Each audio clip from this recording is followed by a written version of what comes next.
Hey everyone, today I wanted to cover a topic on land. So if you're looking to buy land to build a custom home on, one of the things that you really want to look at is the CC&R. So that's the covenants, conditions, and restrictions. And what these are restrictions that are put on the property when the subdivision was done for that lot. So this can apply to lots that are in the city. It can apply to lots that are out in the country.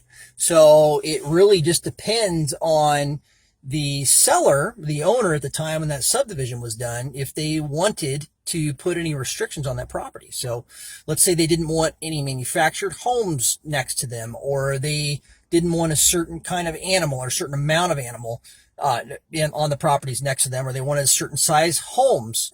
These are all things that they can dictate in these CC&Rs.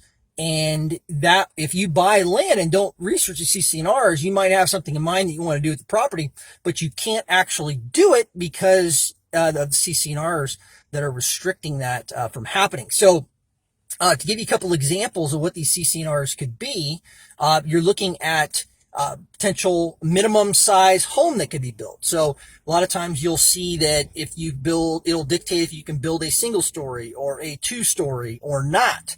Sometimes you'll only be able to build a single story home.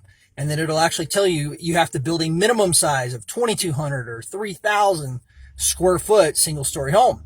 And then if you build a 2-story home, it's going to give you a minimum size for the first floor. And then it'll dictate the size of the second floor as to what you can do. It'll also dictate sometimes the actual garage size or the amount of garage, 2-car, 3-car garage. And it'll tell you potentially also, another thing you can do is a shop. Can you put a shop on the property? What kind of accessory buildings can you have on the property?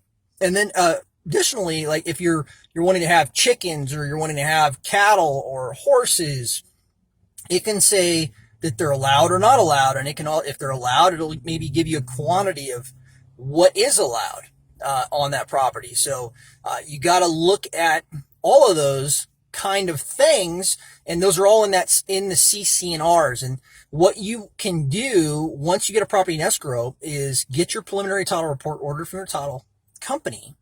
And then typically in that report, there's a hyperlink that goes to the CC&Rs that were recorded against the property.